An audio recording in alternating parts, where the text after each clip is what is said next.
तो भाई scooter market में ना इस वक्त जबरदस्त हलचल मची हुई है।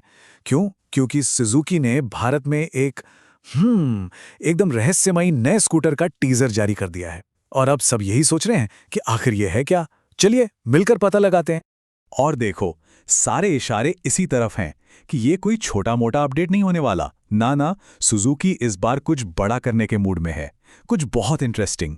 तो हुआ यूं कि सुजुकी ने अपनी ऑफिशियल इंस्टाग्राम हैंडल पर बस ये एक टीजर इमेज डाली और बस उसके बाद से तो मानो अटकलों का बाजार गर्म हो गया है।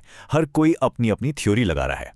और अच्छी बात यह है कि हमें ज्यादा लंबा इंतजार नहीं करना पड़ेगा। जी हाँ, तारीख पक्की हो चुकी है, 2 अप्रैल। बस इसी दिन इस सस्पेंस से पर्दा उठ जाएगा।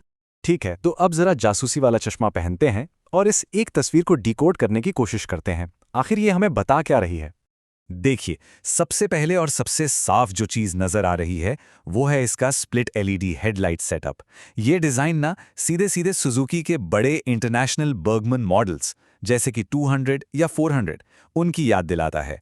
और ऊपर से टैगलाइन भी तो है, द वन एंड ओनली। मतलब इशारा साफ है कि ये कुछ बहुत खास होने वाला है। तो सबसे पहली और सबसे मजबूत थ्योरी क्या है? वो ये कि ये नया स्कूटर असल में मौजूदा बर्गमन स्ट्रीट 125 का एक जबरदस्त नया अवतार है। अब सवाल यह है कि ऐसा क्यों लग रहा है। चलिए समझते हैं। अच्छा, इसको समझने के लिए एक कॉन्सेप्ट है, प्लेटफॉर्म शेयरिंग। इसका मतलब है कि एक ही चैसी और इंजन पर कई मॉडल बनाए जाते हैं। अब देखिए, बर्गमैन और हाल ही में जो नई एक्सेस 125 आई है, दोनों का बेस एक ही है।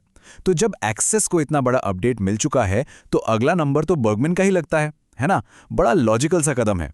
तो मान लीजिए, अगर ये वाकई 125 सीसी वाला नया मॉडल है, तो फिर इसमें क्या क्या मिल सकता है? भाई, उम्मीद तो यही है कि इसकी स्टाइलिंग एकदम नई, एकदम प्रीमियम होगी। एक फीचर से भरा हुआ टीएफटी डिस्प्ले कंसोल मिलेगा। और हाँ, परफॉर्मेंस को और मजेदार बनाने के लिए एक अपडेटेड ट्यून्ड इंजन भी। ओके, अब आते हैं दूसरी थ्योरी पर, जो कि सच कहूं तो और भी ज्यादा एक्साइटिंग है। क्या हो अगर सुजुकी सीधा 150 सीसी प्रीमियम स्कूटर सेगमेंट में एक धमाकेदार एंट्री करने जा रही हो?